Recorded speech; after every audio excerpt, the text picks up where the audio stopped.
একটা বিষয় তো স্পষ্ট যে এই রাজ্যে ল অ্যান্ড অর্ডার ভেঙে পড়েছে এবং পুলিশ, আমরা অভয়ের ক্ষেত্রে দেখলাম বারবার একই জিনিস দেখছি।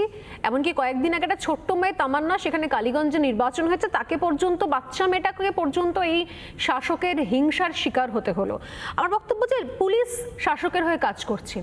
যদি কলেজের নির্বাচন, যেটা আপনি বললেন যে কলেজের নির্বাচন নিয়ে সরকারের এত থাকে, আপত্তি থাকে, সেই জায়গা থেকে মনে হয় যে 26-এর নির্বাচনটা আদৌ এই সরকার ক্ষমতায় থেকে করতে দেবে, মানুষকে ভোট দিতে দেবে 26-এর নির্বাচনে? এখানে ল অ্যান্ড অর্ডার ভেঙে পড়েনি। এখানে যেটা হয়েছে যে absence of law and order, total anarchy. 26-এর নির্বাচনে মানুষ ঐক্যবদ্ধ হয়ে ভোট দেবে। 26-এর নির্বাচনটা কোনো রাজনৈতিক দলের হাতে নেই, এমনকি বিরোধী দল বিজেপির হাতেও নেই। একটা প্রসঙ্গ বারবার উঠছে এবং আমাদের ওই প্রশ্নের জবাব দিতে হয় যে কেন এখনো সরকারটা আছে, কেন 356 ধারা 355 ধারা প্রয়োগ করা হচ্ছে না। ভারতীয় জনতা পার্টি কোনো নির্বাচিত সরকারকে 356 ধারা প্রয়োগ করে ফেলে দেবার পক্ষপাতী নয়, বা নীতিগতভাবে আমাদের অবস্থান এর বিরোধী। কিন্তু নির্বাচন যাতে অবাধ এবং শান্তিপূর্ণ হয় সেটা নির্বাচন কমিশনের দেখার দায়িত্ব। নির্বাচনে ভোটার লিস্ট যাতে ত্রুটিমুক্ত হয়, সেখানে যাতে রোহিঙ্গা, বাংলাদেশি, মুসলিম অনুপ্রবেশকারীর নাম না ঢোকে, ভোটারের নাম না ঢোকে, সেটা দেখার দায়িত্ব নির্বাচন কমিশনের এবং নজরদারি করবার দায়িত্ব অবশ্যই বিজেপির, এবং সেই কাজ আমরা করছি। এই নির্বাচন তৃণমূলের বিসর্জনের নির্বাচন। সৌমিকদা, এখানে একটা বড় কথা, যখনই এই নির্বাচনের বিষয়টা সামনে চলে আসে তখনই পাল্টে এই প্রশ্নও আসে যে মানুষ চাইছে পরিবর্তন, মানুষ চাইছে বিকল্প, এবং যেভাবে কোথাও বিগত কয়েক বছরে একদম মানে প্রান্তিক, সেটা হিন্দু সেন্টিমেন্ট হোক, চাকরি থেকে শুরু করে বা একের পর এক অপরাধ থেকে শুরু করে, প্রত্যেক ক্ষেত্রে বিজেপিকে আমরা দেখেছি রাস্তায় নামতে, প্রতিবাদ করতে। তবু প্রশ্ন আসে যে বুথ লেভেলে বিজেপির সংগঠন কি আদৌ মজবুত? সেক্ষেত্রে আমি জানি না যে এই মুহূর্তে ঠিক কিভাবে কি বদল আসছে, কিন্তু আমার প্রশ্ন একটাই জায়গাতে রয়েছে, 26-এর নির্বাচনকে একই রকম এক জায়গা থেকে মানে সমস্ত মানে সর্বতভাবে লড়াই করার জন্য বুথ লেভেলের সংগঠন, সেটা কি মজবুত করার দরকার নয়? নাকি আপনাদের মনে হচ্ছে যে না, বিজেপির যে সংগঠন রয়েছে তা ইতিমধ্যে অনেক মজবুত এবং তা 26-এর জন্য যথেষ্ট? দেখুন, বিজেপির নির্বাচনী সংগঠন কিভাবে হবে সেটা তো সংবাদ মাধ্যমের সঙ্গে আলোচনা করা হবে না, বা কোনো স্টুডিওর ফ্লোরে সেটা আলোচিত হবে না। আমরা 2 থেকে 303-এ পৌঁছেছি কংগ্রেসের গর্ভ থেকে জন্ম না নিয়ে, কোনো দলকে না ভেঙে, নিজেদের মতাদর্শের সঙ্গে কোনো ধরনের সমঝোতা না করে। আমাদের ঘোষিত যে অবস্থান 50-এর দশকের প্রথমে ছিল, সেই বহমানতাটাকে আমরা 2014 এবং পরবর্তীকালে 2024 সাল 25 সাল পর্যন্ত রাখতে পেরেছি। আমরা আমাদের অবস্থান থেকে সরে যাইনি। একটা সময় ছিল আমরা 242টা আসনে নির্বাচনে প্রতিদ্বন্দ্বিতা করে মাত্র 2টো আসনে জয়লাভ করেছিলাম ইন্দিরা গান্ধীর মৃত্যুর পর। অনেকে বলেছিলেন যে অটল বিহারী বাজপেয়ী রাজনীতি থেকে সন্ন্যাস নেবেন, লালকৃষ্ণ আদবানি আবার কলাম লিখবেন বিভিন্ন পত্রিকায়, বিজয়রাজে সিন্ধিয়া ধর্মকর্মে মন দেবেন। কিন্তু সেদিনও আমরা বলেছিলাম আমরা ভারতীয় রাজনীতিতে থাকতে এসেছি, চলে যেতে আসিনি। আমাদের পশ্চিমবঙ্গের ভোট শতাংশ 1%-এরও নিচে নেমে গিয়েছিল। আমাদের প্রার্থীরা নির্বাচনে প্রতিদ্বন্দ্বিতা করতেন, কর্মীরা পোস্টার লাগাতেন, দেওয়াল লিখতেন, প্রচার করতেন, পরাজয় নিশ্চিত জেনেও তারা কিন্তু টিকে ছিলেন অন্য কোনো রাজনৈতিক দলে বা কোনো গড্ডালিকা প্রবাহে তারা গা ভাসিয়ে দেননি। তো তারা এই নির্বাচনকে তাদের মতো করে পরিচালিত করেছে। মানুষ আমাদের সঙ্গে থেকে মানুষকে এই জায়গায় পৌঁছেছে। আপনারা যেটাকে বুথ সংগঠনের কথা বলছেন, আপনারা অনেকে বলছেন যেটা বিজেপির বুথ সংগঠন নেই, যারা এগুলো বলছেন এটাই আমাদের আনন্দ দিচ্ছে যে আমাদের নিয়ে আজকে বিভিন্ন লোক বিভিন্নভাবে আলোচনা করছেন। এটাই আমাদের রাজনৈতিক সাফল্য, এবং এই সাফল্যকে সঙ্গে রেখেই আমরা এগিয়ে চলেছি। মানুষ আমাদের সঙ্গে আছে, মানুষের কথা, মানুষের ব্যথা নিয়ে আমাদের বিরোধী দলনেতা প্রতিনিয়ত তারা লড়াই করে চলেছেন। সুকান্ত মজুমদার একজন কেন্দ্রীয় মন্ত্রী, তিনি দেখেছেন কিভাবে রাস্তায় বসে তিনি লড়াই করছেন, সারা রাত তিনি গ্রেপ্তার ছিলেন, তিনি থানায় ছিলেন।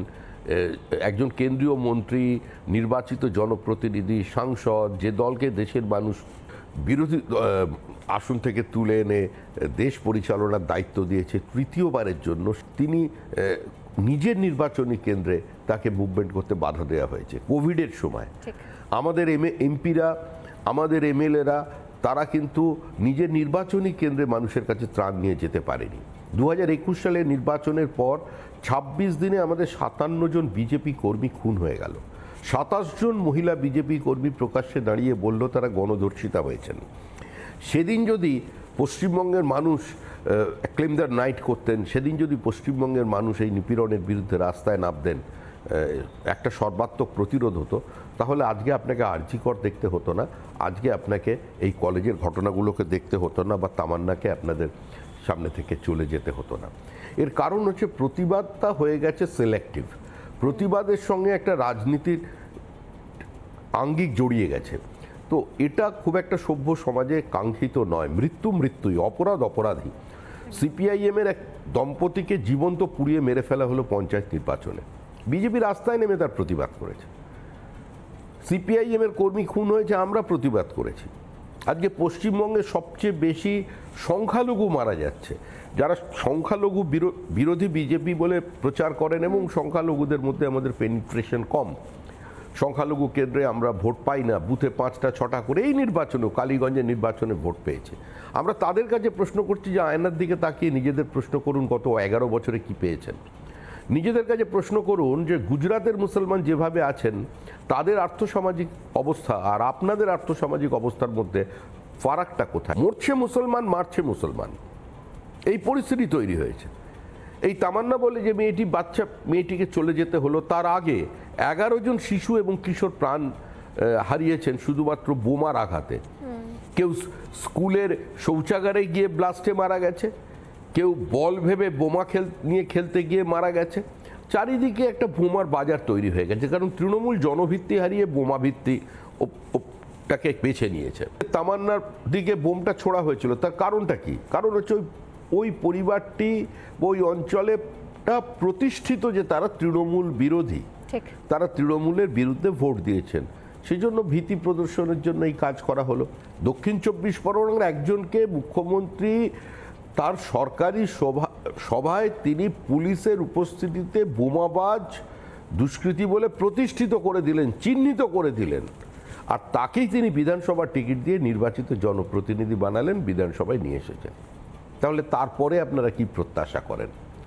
রাজ্যের মুখ্যমন্ত্রী যদি ঈদুল ফিতরের মঞ্চ থেকে দাঁড়িয়ে প্রকাশ্যে বলেন যে বিজেপির যেটা ধর্ম, সেই ধর্ম হচ্ছে গন্ধা ধর্ম, একদম, তাহলে এ রাজ্যে তো স্বাভাবিকভাবেই মৌলবাদের কাছে তো প্রশাসন আত্মসমর্পণ করবেই। আর আমরা বিজেপি চাই যে মহরমের মিছিল আর দুর্গাপুজোর বিসর্জন সমান্তরালভাবে একই রাস্তা দিয়ে যাক, কিন্তু আজকে সেই পরিস্থিতি তো রাজ্যে নেই। রাজ্যে দুর্গাপুজো করবার জন্য হাইকোর্টে যেতে হচ্ছে, বহু ক্ষেত্রে ঘটনা আছে। কালী পুজোর প্যান্ডেল আক্রান্ত হচ্ছে। আপনি বাংলাদেশে যে সাম্প্রতিক ঘটনা ঘটেছে যে শ্রীমতী গান্ধীর কুশপুত্তলিকার উপরে থুতু ফেলছে। শ্রীমতী গান্ধী যিনি বাংলাদেশের জন্মদাত্রী, আজকে তার নামাঙ্কিত যে লাইব্রেরি 70,000 বইকে জ্বালিয়ে দেওয়া হয়েছে। আপনি যদি এটা ধারাবাহিক মানসিকতাটা দেখেন, তাহলে দেখবেন যারা তক্ষশিলা, বিক্রমশিলা কিংবা নালন্দাকে ধ্বংস করে তার বই জ্বালিয়েছিল, তারাই কিন্তু সেই মানুষগুলোই আজকে ইন্দিরা গান্ধীর নামাঙ্কিত লাইব্রেরিকে, কালচারাল অ্যাসোসিয়েশনকে ধূলিসাৎ করে দিল, 70,000 বই জ্বালিয়ে দিল। আবার সেই মানসিকতার মানুষই আজকে মুর্শিদাবাদে গিয়ে তারা সেখানে আক্রমণ করে হিন্দুদের বাড়িতে তাদের যে ছাত্রছাত্রী আছে তাদের বইগুলোকে জ্বালিয়ে দিল। বাংলাদেশে আগের দিনে যে শিক্ষকের কাছে ছাত্র পড়েছে, পরের দিন তাকে গাছে বেঁধে রেখে তাকে পেটানো হচ্ছে জুতো দিয়ে, আপনারা সোশ্যাল মিডিয়া দেখতে পেলেন। আর আমরা মুর্শিদাবাদে দেখতে পেলাম যে মাস্টারমশাইয়ের কোচিং ক্লাসে আগের দিন পর্যন্ত যে ছাত্ররা এসেছেন, পরের দিন তারা হাতে তলোয়ার নিয়ে তাকে আক্রমণ করছেন। মানে সেই ইস্যুটা অ্যাড্রেস হচ্ছে, মানসিকতাটাই আমরা দেখতে পাচ্ছি আমাদের পশ্চিমবঙ্গে ঢুকে গেছে, শিশু মনে ঢুকেছে, এবং এটাকে ঢুকতে দেওয়া হয়েছে। স্বতঃস্ফূর্তভাবে এদের বিরুদ্ধে কোনো ব্যবস্থা নেওয়া হয়নি, সাধারণ মানুষ এর জন্য রাস্তায় নামেনি, পুলিশ সুমোটো কোনো অ্যাকশন করেনি। কলকাতার 12 কিলোমিটার দূরে দাঁড়িয়ে প্রকাশ্যে বলা হচ্ছে ধর্মীয় সভায় যে এই নদী আমাদের, এই পাহাড় আমাদের, এই জমি আমাদের, এই বাড়ি আমাদের, কুতুব মিনার আমাদের, তাজমহল আমাদের, এই ভিক্টোরিয়া আমাদের, এগুলো সব আমাদের ছিল। আজকে এই গোটা ভারতবর্ষ আমাদের ছিল। আমাদের হাত থেকে ব্রিটিশ কেড়ে নিয়ে হিন্দুদের কাছে দিয়ে চলে গেছে, আমাদের এগুলো ফিরে পেতে হবে। এরপরে যদি পুলিশ কোনো ব্যবস্থা না নেয়, যখন অ্যান্টি ইন্ডিয়া প্রোপাগেশন চলেছে, হেড স্পিচ চলেছে, যে পুলিশকে তো সুমোটো অ্যাকশন নিতে হবে। আর আমাদের যে রাজনৈতিক বিজেপির লড়াই, সেটা কোনো ব্যক্তি চরিত্র কে কলঙ্কিত করার লড়াই নয়, কালিমালিপ্ত করার লড়াই নয়, বা ব্যক্তিগত আক্রমণের লড়াই নয়, কোনো ব্যক্তি বিশেষের উপরে আক্রমণের তীর শানানোর লড়াই নয়। আমাদের লড়াই সম্পূর্ণ একটি রাজনৈতিক অবস্থান, একটি নীতির বিরুদ্ধে, একটা কর্মসূচির বিরুদ্ধে, এবং অবশ্যই পশ্চিমবঙ্গকে পশ্চিমবঙ্গই রাখতে হবে, পশ্চিম বাংলাদেশ যাতে না হয়ে যায় সেইটার লক্ষ্যে। এবং সেই লক্ষ্যে আমরা অনড়, এবং পশ্চিমবঙ্গবাসীও অনড়। তাই 2026-এর নির্বাচন তৃণমূলের বিসর্জন। নানা ধরনের কন্টেন্ট দেখার জন্য লাইক করুন, শেয়ার করুন আমাদের ফেসবুক পেজ, সাবস্ক্রাইব করুন আমাদের ইউটিউব চ্যানেল। পাশাপাশি অন্যান্য ব্রেকিং নিউজের জন্য অবশ্যই চোখ রাখুন রিপাবলিক বাংলায়।